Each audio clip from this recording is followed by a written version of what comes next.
अध्याय 6 drop of site छोड़ने का स्थान।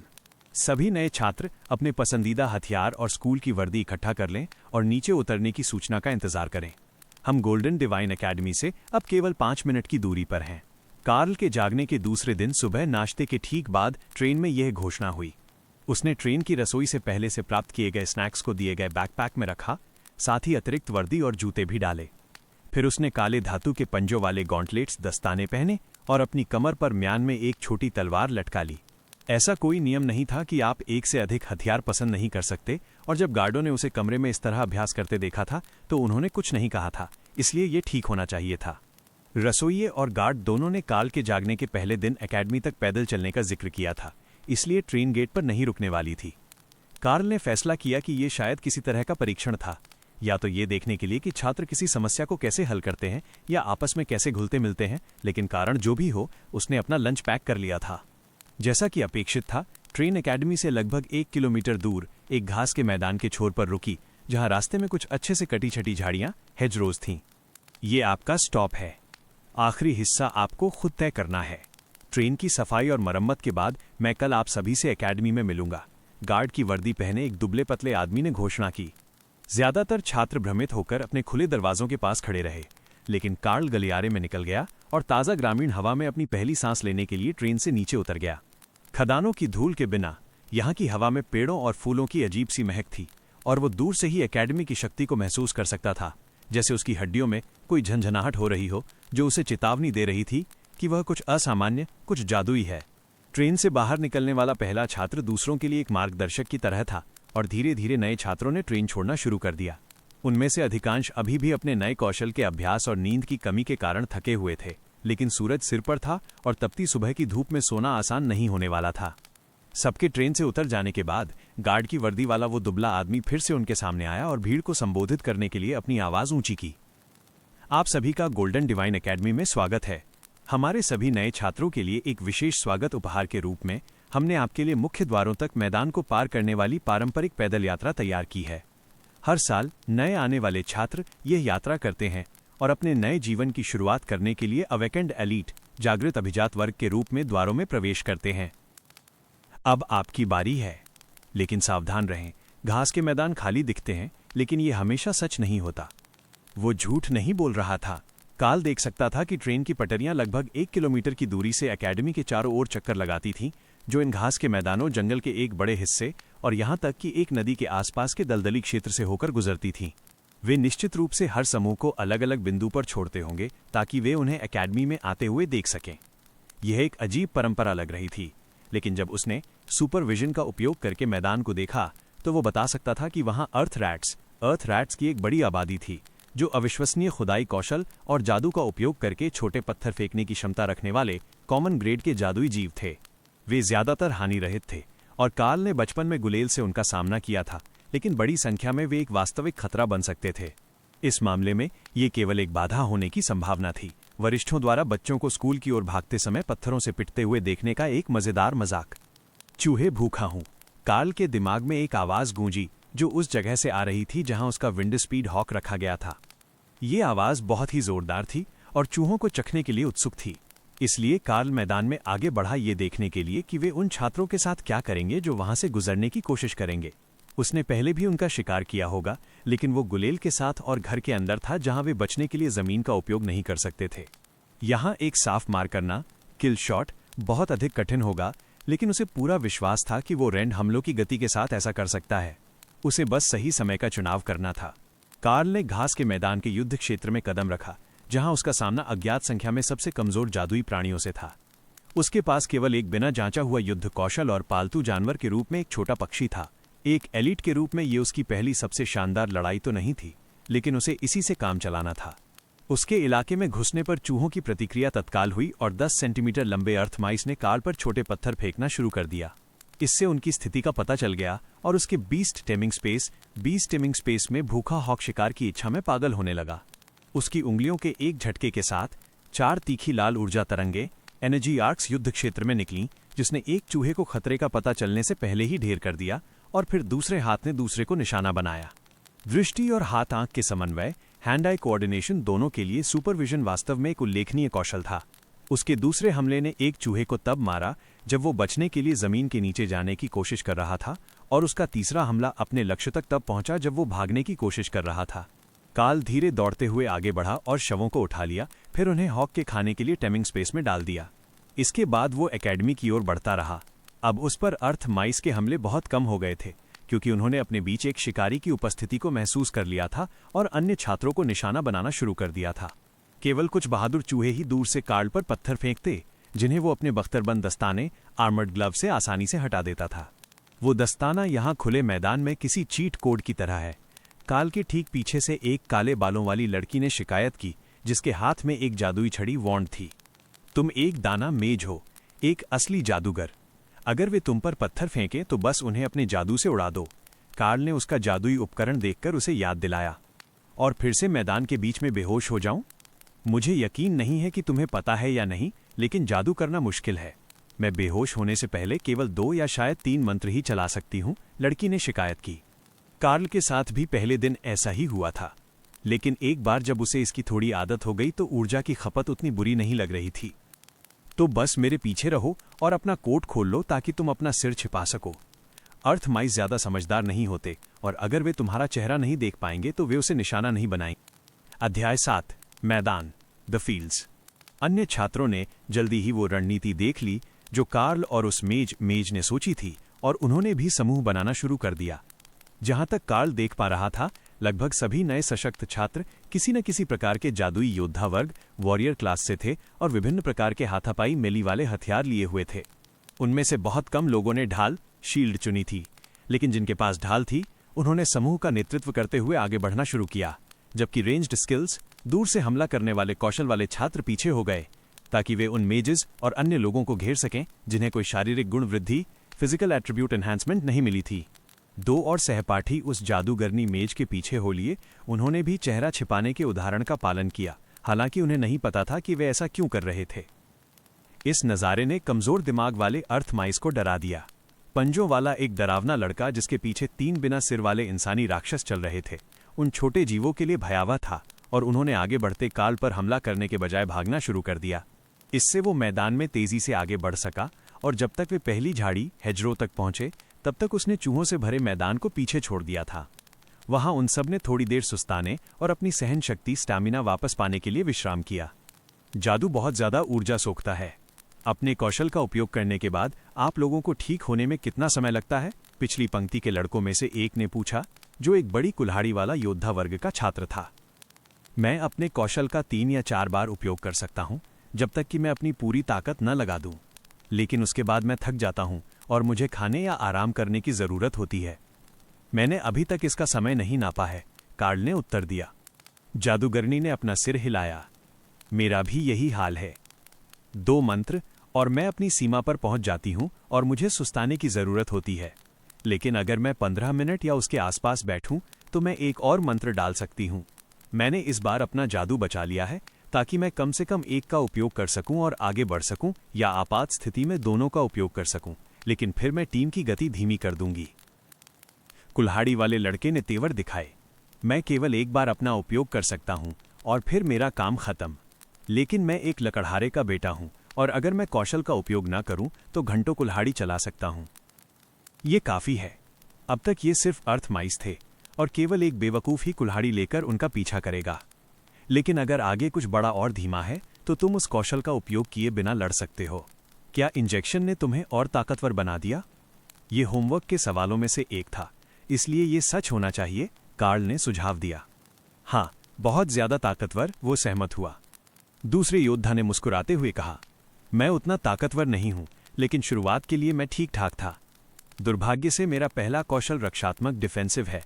क्या मेरे निशान में ढाल देख रहे हो? मजेदार बात यह है कि ढाल के साथ मेरा कोई तालमेल नहीं है। मैंने स्टोरेज बॉक्स वाली ढाल के साथ सब कुछ आजमाया, लेकिन कुछ काम नहीं आया।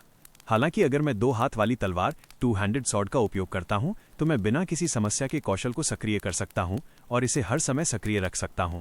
बस समस्या यह है कि मैं तलवार को उतनी तेजी से नहीं घुमा सकता कि उन पत्थरों को वैसे रोक सकूं जैसे तुम अपने दस्तानों से करते हो। कार्ल ने सिर हिलाया।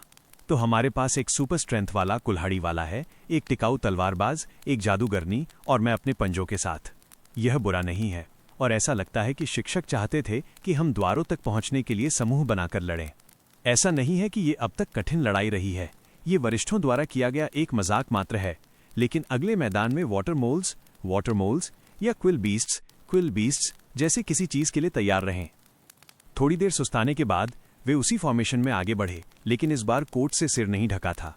अगर इस मैदान में अर्थ माइस से ज्यादा खतरनाक कुछ था तो वे उसे आते हुए देखना चाहते थे, न कि तब जब वो उनके पास पहुंच जाए।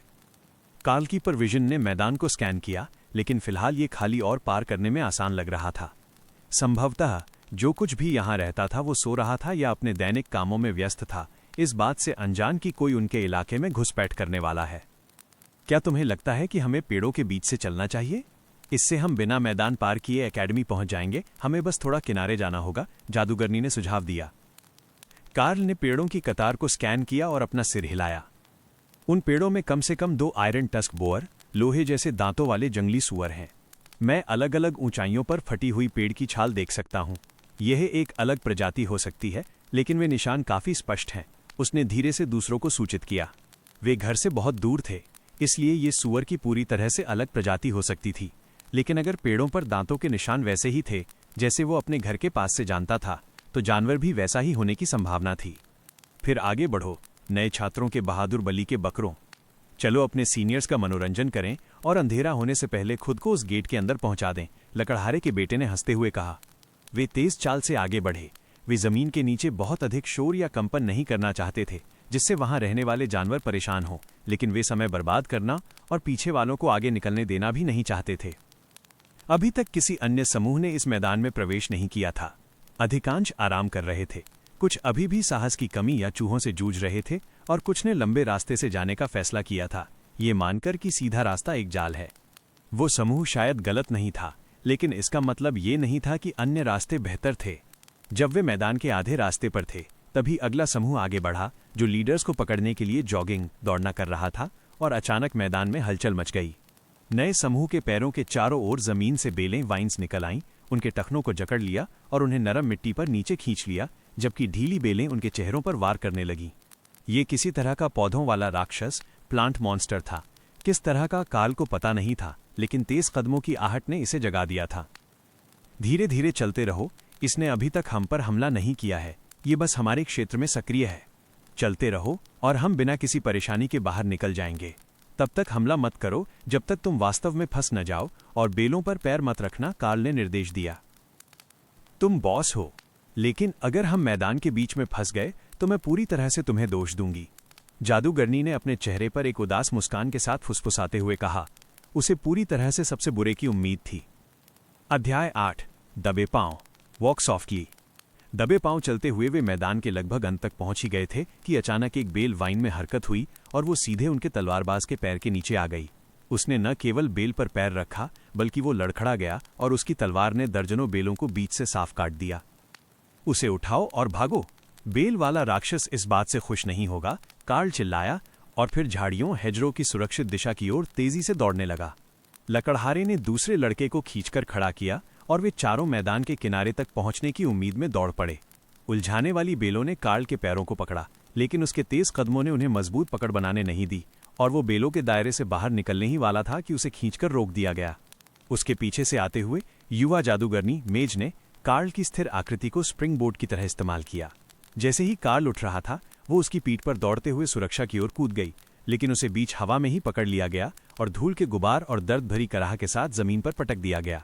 योजना अच्छी थी, लेकिन क्रियान्वयन एग्जीक्यूशन खराब। तलवारबाज उनके पीछे से हंसते हुए बोला। वो बेलों को काटते हुए अपना रास्ता बना रहा था। कार्ल ने रेंट से खुद को मुक्त किया और फिर उस जादूगरनी के लिए भी वही किया जो पागलों की तरह पेड़ों की सुरक्षा के लिए भाग रही थी। सुरक्षित स्थान पर पहुंचने वाला आखिरी व्यक्ति लकड़हारा था, लेकिन वह सबसे भाग्यशाली भी था, क्योंकि उसे जंगलों में उलझने वाली बेलों का अनुभव था और वह जानता था कि उन्हें अपनी कुल्हाड़ी के पिछले हिस्से से कैसे मारना है ताकि वे उसके टखनों को न पकड़ सकें। माफ करना, इस तरकीब को समझाने में बहुत समय लगता है, वरना मैं तुम सबको बता देता। वो दूसरों से कुछ सेकंड पीछे पेड़ों तक पहुंचते हुए बुदबुदाया। सब ठीक है, काम करने के लिए हम सबके पास अपना अपना ज्ञान का आधार है, और मैदान के बीच में लंबा भाषण देने का समय नहीं था। कार्ल सहमत हुआ।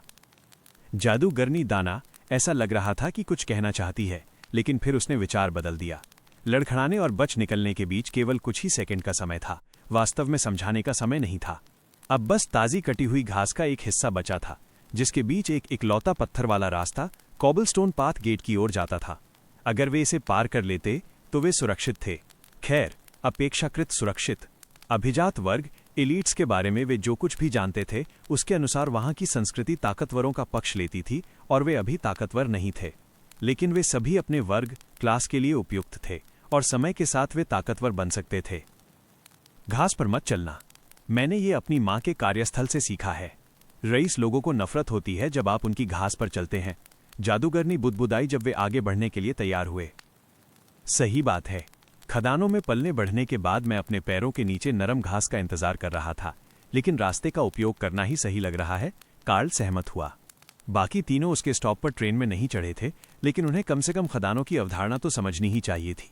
पास के शहरों में 10 अन्य मिडिल स्कूल थे, इसलिए भले ही वे कार्ल की तरह कभी यात्रा न की हो, उन्होंने कम से कम दूर से खदानों वाले पहाड़ों को तो देखा ही होगा। विजयी भाव के साथ वे रास्ते पर चल दिए। तलवारबाज अपनी हल्की लंगड़ाहट को छिपाने की पूरी कोशिश कर रहा था, और जादूगरनी अपनी वर्दी के सामने से धूल झाड़ रही थी, ताकि वो थोड़ी कम ऐसी लगे जैसे वो मजे के लिए मैदान में लौट रही थी। वे गेट पर पहुंचे, जहां 2 शिक्षक पाठ्यपुस्तकों से भरे एक बड़े बैग और पेय पदार्थों, ड्रिंक्स से भरी एक मेज के साथ उनका स्वागत करने के लिए इंतजार कर रहे थे। गोल्डन डिवाइन एकेडमी में आपका स्वागत है, छात्र कार्ल, दाना, जेम्स और क्रूगर। आप आज गेट तक पहुंचने वाले पहले व्यक्ति हैं, और इसलिए छात्रावास डॉर्मेट्री में अपने कमरे चुनने वाले पहले व्यक्ति भी हैं। मेज पर नक्शा है, और आप दूसरी मंजिल पर कोई भी ऐसा कमरा चुन सकते हैं जो वर्तमान में अधिकृत ऑक्यूपाइड के रूप में चिन्हित नहीं है। वे ड्रिंक लेने के लिए दौड़े और फिर नक्शे के चारों ओर इकट्ठा हो गए। ये लेआउट बिल्कुल समझ से बाहर है, क्रूगर कुल्हाड़ी चलाने वाले ने बुदबुदाया। सभी कमरे बेतरतीब हैं। इस वाले को देखो, ये बहुत छोटा है, लेकिन इसमें एक बड़ी खाली बालकनी है। इसे कौन चुनेगा? दाना, काले बालों वाली जादूगरनी, सहमत हुई, लेकिन एक लंबे संकरे कमरे ने उसका ध्यान खींचा। उसके अंत में एक प्रशिक्षण लक्ष्य, ट्रेनिंग टारगेट होना चाहिए था, जिस पर वो दूर से मंत्र चला सके, जो अभ्यास के लिए बहुत अच्छा होगा। मुझे बालकनी वाला कमरा चाहिए, कार्ल ने कंधे उचकाते हुए कहा, फिर मेज से एक टोकन उठाया और उसे नक्शे पर रख दिया। सही है, तुम्हारे पास एक व्यापक क्षेत्र वाला हमला करने का कौशल, वाइड एरिया अटैक स्किल है। अगर तुम्हें अभ्यास करना है तो तुम्हें अधिक जगह चाहिए। मैं यहाँ ट्रेनिंग रूम वाला कमरा लूंगी, जिसमें मर्फी बेड है जो दीवार के साथ मुड़ जाता है, दाना ने अपनी जगह चुनते हुए समझाया। बाकी दोनों ने सबसे बड़े 2 कमरों को चुना, जिनमें मुख्य कमरे में एक ट्रेनिंग डमी और एक अलग बेडरूम था। प्रत्येक कमरा अपने आप में थोड़ा खास था, लेकिन कार्ल ने देखा कि एक चुनने योग्य विकल्प ऐसा था जो काफी घटिया लग रहा था। कोई वास्तव में सप्लाई क्लोजेट, सामान रखने की कोठरी को अपने छात्रावास के रूप में चुन सकता था। इसे एक विकल्प के रूप में चिन्हित किया गया था, और शायद इसे परीक्षण पूरा करने वाले अंतिम व्यक्ति के लिए छोड़ दिया गया था। कार्ल के टेमिंग स्पेस में मौजूद विंडस्पीड हॉक ने उसकी आंखों से बाहर देखा और चुनाव की सराहना में आवाज की। बड़ी बालकनी उन चुनिंदा कमरों में से एक थी जिसमें बाहर जाने का उचित रास्ता था। वास्तव में इसने आधा दर्जन अन्य कमरों का बाहर का रास्ता बंद कर दिया था, जब तक कि उनके पास ऐसी खिड़की न हो जो बालकनी पर खुलती हो।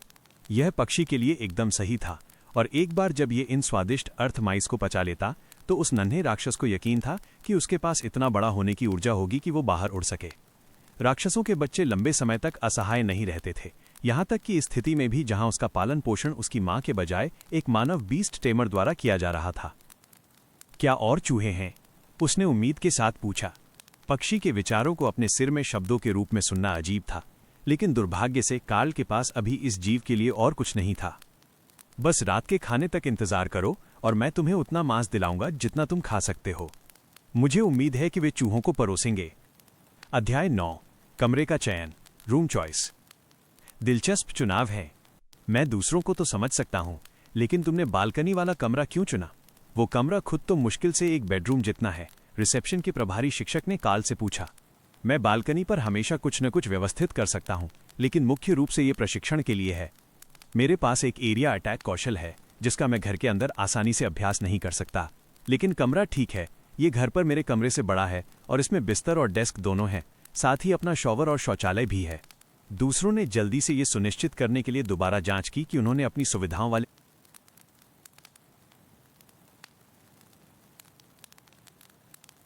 कमरे चुने हैं और राहत की सांस ली। न केवल उनके द्वारा चुने गए कमरों में पूर्ण स्नानघर फुल बाथ था, बल्कि उनमें एक छोटा किचन भी था जिसमें फ्रिज और पढ़ाई के दौरान खाना बनाने के लिए हॉट प्लेट थी। उस स्थिति में मैं आप सभी को आपकी चाबियां दूंगा और आपकी पढ़ाई के लिए शुभकामनाएं दूंगा। शिक्षक की मुस्कान उन्हें बता रही थी कि शायद उन्होंने किसी तरह कोई गलती कर दी है, लेकिन उन्हें अंदाजा नहीं था कि उस स्थिति में उन्हें अलग क्या करना चाहिए था। जब तक कि जूस में जहर ना हो, उन्होंने बस वही कमरे चुने थे जो उनके क्लास के लिए सबसे उपयुक्त लग रहे थे, या फिर जेम्स और क्रूगर के अनुमान में सबसे बड़े थे। वे कुछ ही कदम चले थे कि सीनियर क्लास के छात्र, जिन्होंने सफेद, काले और कांसे ब्रॉन्ज के प्रतीकों वाले बैच पहने थे, उनके समूह के साथ हो लिए।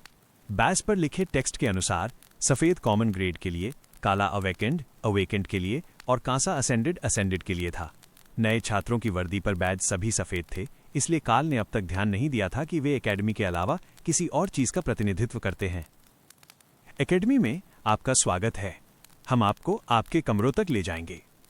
नए छात्रों का हॉस्टल का पहला अनुभव देखना हमेशा मजेदार होता है। ये पूरी तरह से एक जादुई इमारत है, इसलिए आपने जो भी उम्मीद की थी उसे अभी अपने दिमाग से निकाल दें, कांसे के बैज वाले छात्र ने समझाया, जो उन तीनों में सबसे शक्तिशाली था। जब तक वे हॉस्टल के मुख्य दरवाजों पर नहीं पहुंचे, उन्होंने ज्यादा कुछ नहीं कहा। दाईं ओर कैफेटेरिया है, जो सुबह 4 बजे से आधी रात तक खुला रहता है। बाईं ओर लॉन्ड्री की सुविधा है। वे ड्रॉप ऑफ सेवा देते हैं, बस उन्हें टोकरी दे दें, वे उसे धोकर आपके कमरे में वापस ले आएंगे। ये कोई होटल नहीं है, यहाँ कोई नौकरानी नहीं है, लेकिन सफाई का सामान यहीं उपलब्ध है। अपने कमरे को साफ रखना न भूलें।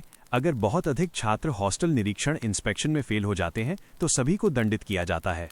उस तरफ सप्लाई रूम है। जब आपके पास एकेडमी क्रेडिट्स होंगे तो आप वहां जरूरी सामान और अपने कमरे या पढ़ाई के लिए अपनी पसंद की चीजें लेने जा सकते हैं। अब यहाँ कोई लिफ्ट नहीं है, लेकिन 3 सीढ़ियां हैं। मुख्य सीढ़ियां सबसे अच्छी हैं क्योंकि वे 5 मीटर चौड़ी हैं और आप भीड़ में नहीं फंसते।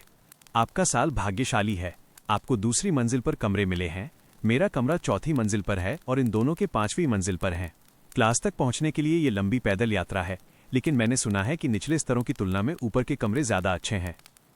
लड़के की मुस्कुराहट ने कार्ल को बता दिया कि वो निश्चित रूप से उनके साथ मजाक कर रहा है। या तो वहां लिफ्ट थी या फिर कमरे सभी अजीब थे, चाहे आप कहीं भी जाएं। तीनों पुराने छात्रों ने नए छात्रों के कंधों पर हाथ रखा और मुस्कुराहट के साथ उन्हें दूसरी मंजिल पर ले गए। तुम दोनों यहीं हो क्योंकि तुमने चौकोर आंतरिक कमरे चुने थे। सीनियर छात्रों के नेता ने सीढ़ियों के दोनों ओर के दरवाजों की ओर इशारा करते हुए उन्हें सूचित किया। यह एक ऐसा कारक था जिसे शायद वे ध्यान में रखना भूल गए थे। सीढ़ियों के ठीक बगल में होना शोर भरा हो सकता है, लेकिन गलियारों को मोटे लाल कालीनों, दीवारों पर लटके हुए टेपेस्ट्रीज और ढेर सारी सजावट से सजाया गया था जो गूंज एकोज को रोकती थी। दोनों योद्धाओं ने अपने दरवाजे खोले और खाली कमरों को देखा। मुख्य कमरे में जलने के कई निशान, कटने के निशान वाली पत्थर की दीवारें और बिल्कुल शून्य फर्नीचर ने उनका स्वागत किया। वे सदमे में अंदर गए और पाया कि बेडरूम में एक साधारण सिंगल बेड था जो बना हुआ नहीं था, लेकिन उस पर अच्छी गुणवत्ता वाले चादरें और स्कूल के प्रतीक चिन्ह वाला एक कंबल पायताने पर मुड़ा हुआ रखा था। मुख्य कमरे में बीच में एक पत्थर का गोलम, स्टोन गोलम खड़ा था, वो ट्रेनिंग डमी जिसे नक्शे में कमरे के साथ शामिल बताया गया था। पुराने छात्रों ने प्रशंसा में सीटी बजाई। अब ये एक अच्छा बोनस है। उन्होंने पिछले सीनियर क्लास की ट्रेनिंग डमीज आपके लिए छोड़ दी हैं। ये कमांडर क्लास की हैं। आप इन्हें पहले 2 सालों में कभी नहीं तोड़ पाएंगे, शायद कभी भी नहीं। मुझे लगता है कि शुरुआत में आपको जो सफाई करनी होगी उसके बदले में ये एक अच्छा सौदा है, काले बैज वाले छात्र ने हंसते हुए कहा। कार्ल ने उन्हें शक की नजरों से देखा। क्या ये वैसे ही हैं जैसे छात्र इन्हें छोड़ गए थे, या इसके पीछे कोई सिस्टम है?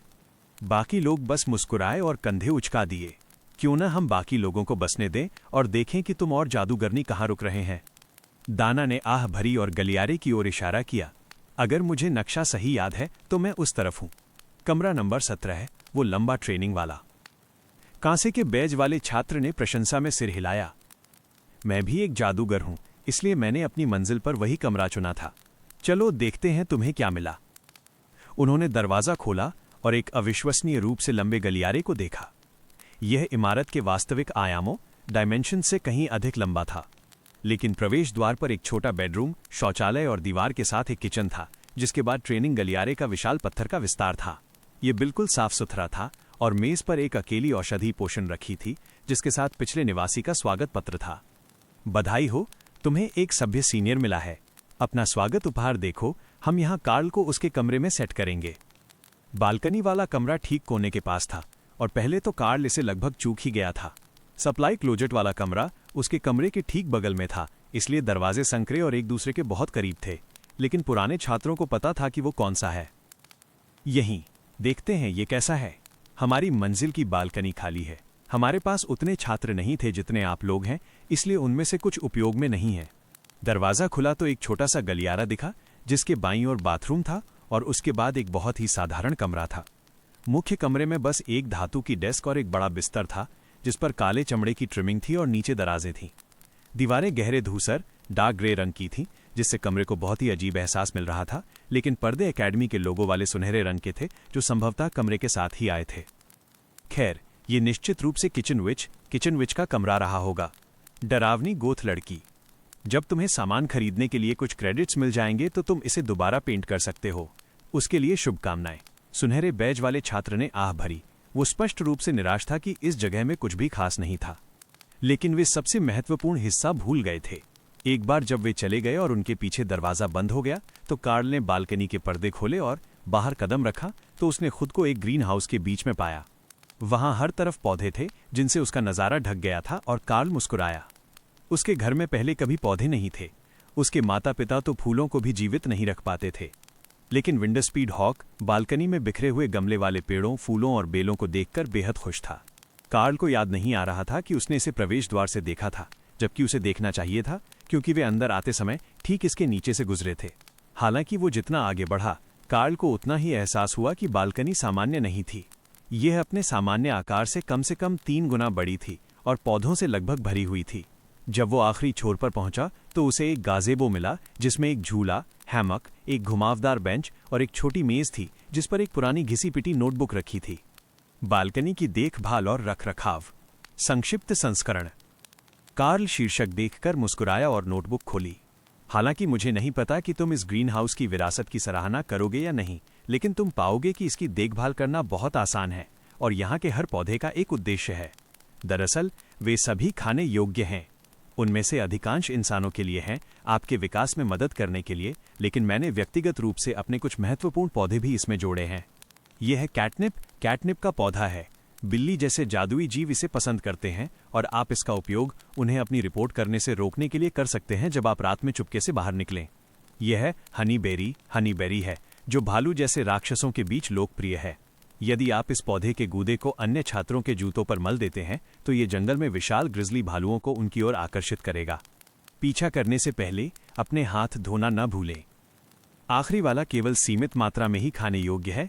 Clear mind fruit.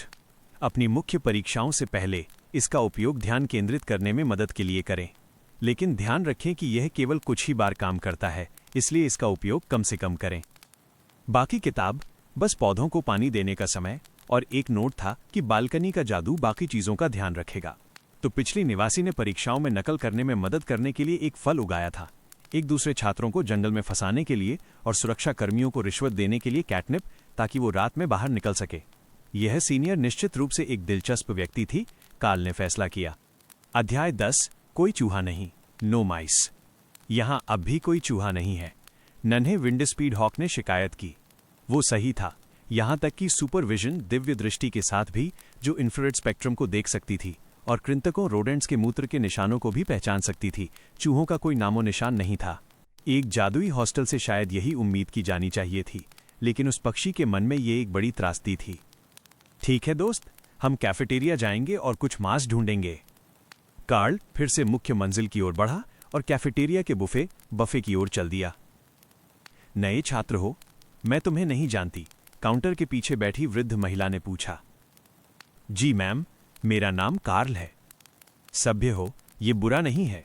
ठीक है, जो पसंद हो ले लो, लेकिन केवल सफेद प्लेटों को ही कमरों में ले जाने की अनुमति है और उन्हें आपके अगले भोजन के समय वापस करना होगा। जितना चाहो उतना खाओ। जादू आप सभी बच्चों को अलग अलग तरह से प्रभावित करता है। अपनी भूख के बारे में शर्माने की जरूरत नहीं है। मांस! हॉक उसके दिमाग में खुशी से चिल्लाया और उसका ध्यान लंबे काउंटर के एक तरफ रखे कच्चे मछली के ढेर की ओर खींचा।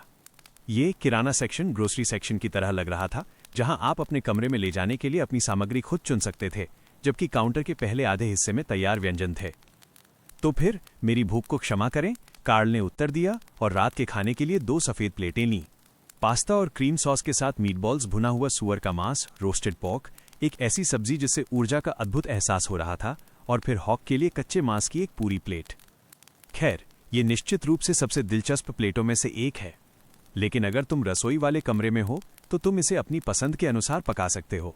भविष्य में अगर खाने का कोई खास तरीका तुम्हें पसंद हो तो तुम रसोइये से उसे तैयार करने के लिए कह सकते हो, उन्होंने समझाया। धन्यवाद, मैं इसे ध्यान में रखूंगा। कार्ल अपने कमरे की ओर वापस चला गया, जबकि हॉक खाने के लिए दयनीय रूप से मिन्नतें कर रहा था। अगर सभी नन्हे पक्षी इतने प्यारे और जरूरतमंद होते थे तो इसमें कोई आश्चर्य नहीं कि उनकी माएं उनके लिए खाना चबाने जैसी चरम सीमा तक चली जाती होंगी। सौभाग्य से विंडस्पीड हॉक की चोंच धातु की तरह बेहद तेज थी और वो पैदा होने के बाद भी हड्डियों को आसानी से काट सकता था। मांस के टुकड़े सभी बिना हड्डी के थे, जिसमें पक्षी को कुरकुरेपन की कमी महसूस हुई, लेकिन वह पूरा मांस राक्षसों मॉन्स्टर्स का था, जो पोषक तत्वों और ऊर्जा से भरपूर था, और उसका शरीर पोषण के उस ढेर के नीचे दिखाई देने वाली गति से बढ़ रहा था। वो किसी तरह 10 मिनट में अपने शरीर के वजन से 5 गुना अधिक मांस चबाने में सफल रहा, और जब कार्ल ने अपना भोजन समाप्त किया तब भी वो कार्ल की प्लेट में रखे मीटबॉल्स के लिए मिन्नतें कर रहा था। ठीक है, एक मीटबॉल, लेकिन उसके बाद तुम्हें रात के खाने तक इंतजार करना होगा। वह कब है? मैं भूखा मर रहा हूं, पक्षी ने शिकायत की, फिर जोर से डकार ली और सो गया। कार्ल को वो निश्चित रूप से भूख से मरना नहीं लग रहा था। जब तक वह जागा, विंडस्पीड हॉक एक गौरैया के आकार का हो गया था और कार्ल के मानसिक स्थान, मेंटल स्पेस में खुशी से उड़ रहा था। यह कार्ल के लिए एक सुखद ध्यान भटकाने वाली चीज थी, जब वो बालकनी से पत्तों की सफाई कर रहा था, जिन्हें सुखाने के लिए अलग रख दिया गया था, और पौधों को पानी दे रहा था। यहाँ सब कुछ बुनियादी स्तर का एक जादुई संसाधन होना चाहिए, इसलिए यदि पत्तियों को ठीक से सुखाया और संरक्षित किया जाए तो वे भी कुछ काम की हो सकती हैं। समस्या ये थी कि उसे यकीन नहीं था कि ये बगीचा स्कूल द्वारा स्वीकृत है या वे यहाँ के सभी संसाधनों को लूटी गई स्कूल संपत्ति के रूप में देखेंगे। क्या रात के खाने का समय हो गया? इस बार हमें कुरकुरा खाना मिलना चाहिए, हॉक ने सुझाव दिया। जरूर, एक पत्र लिखने के बाद नीचे चलते हैं और देखते हैं कि बाकी सब कैसे हैं। पक्षी पत्र की अवधारणा को लेकर भ्रमित था, लेकिन कार्ल अपने माता पिता को घर पर पत्र लिखना चाहता था ताकि उन्हें पता चल सके कि वो ठीक है और एकेडमी में अच्छी तरह से बस गया है। छात्र स्कूल वर्ष के अंत तक घर नहीं जाएंगे, लेकिन उसे ऐसा कोई नियम याद नहीं था जिसमें कहा गया हो कि वे पत्र या संदेश नहीं भेज सकते। ऐसा नहीं था कि कार्ल या उसके माता पिता मोबाइल फोन का खर्च उठा सकते थे, लेकिन बात ये नहीं थी। शायद जब वो अपनी ट्रेनिंग पूरी कर लेगा और उसे एलीट स्टाइपेंड, छात्रवृत्ति मिलने लगेगी तो वो उन्हें एक फोन दिला देगा। अगर वो पर्याप्त हुआ तो वो शायद उन्हें खदानों से बाहर निकाल सकता था और उन्हें रिटायर होने दे सकता था। घर के लिए पत्र पूरा करने में केवल कुछ ही मिनट लगे और कार्ल ने उसे अपने दरवाजे के पास वाले बॉक्स में रख दिया, जिसे अंदर या बाहर दोनों तरफ से एक्सेस किया जा सकता था। ये वही जगह थी जहां उसने ट्रेन में कागजी कार्रवाई प्राप्त की और छोड़ी थी, और घर पर भी पत्र यहीं से उठाए जाते थे, इसलिए कार्ल ने माना कि यहां भी वैसा ही होगा। डाइनिंग हॉल नए छात्रों से खचाखच भरा हुआ था, जिनमें से अधिकांश काफी खराब स्थिति में थे। फटे कपड़े, कीचड़ और घास के दागों से लथपथ, और कुछ को तो चोटें भी आई थीं। कार्ल रात के खाने के लिए लाइन में लगा, फिर दूसरी प्लेट ली, उस पर एक पूरा रोस्ट चिकन रखा, और जब कोई उसे नहीं देख रहा था तो उसे बीस्ट टेमिंग स्पेस में ट्रांसफर कर दिया। फिर उसने एक और प्लेट ली, उसमें कुछ चीज और स्नैक्स डाले और एक खाली मेज पर ले आया। तुम पहले समूह के वो दस्ताने गॉन्टलेट वाले लड़के हो, है ना? मैंने पहले तुम्हारा चेहरा ठीक से नहीं देखा था, सुनहरे बालों वाली और बुरी तरह सूजे हुए चेहरे वाली एक लड़की ने पूछा जब वो उसकी बगल वाली मेज पर बैठा। हाँ, क्या मैं पूछ सकता हूं कि क्या हुआ? हर कोई ऐसा लग रहा है जैसे उसे मार मार कर अधमरा कर दिया गया हो, कार्ल ने पूछा। हमें पीटा ही गया है। मैं एक ऐसे समूह के साथ गई थी जो अर्थ माइस के खिलाफ सुरक्षा के लिए साथ चलने की बात समझता था, और हमारे मुख्य योद्धा ने उन्हें एक कौशल स्किल से भगा दिया। लेकिन जब हम दूसरे मैदान में पहुंचे तो पौधों वाला राक्षस पहले से ही पागल हो रहा था। इसलिए हमने सोचा कि घूमकर जाना सुरक्षित होगा, और हमने दाईं ओर के पेड़ों वाली कतार ट्री लाइन से जाने का फैसला किया। वो रुकी और धीरे से अपने चेहरे को छुआ, फिर दर्द से सिहर उठी। वो राक्षसी जंगली सुअरों बोर्स वाला रास्ता? कार्ल ने पूछा। ओह, तुम्हें पहले से पता है? कार्ल ने सिर हिलाया।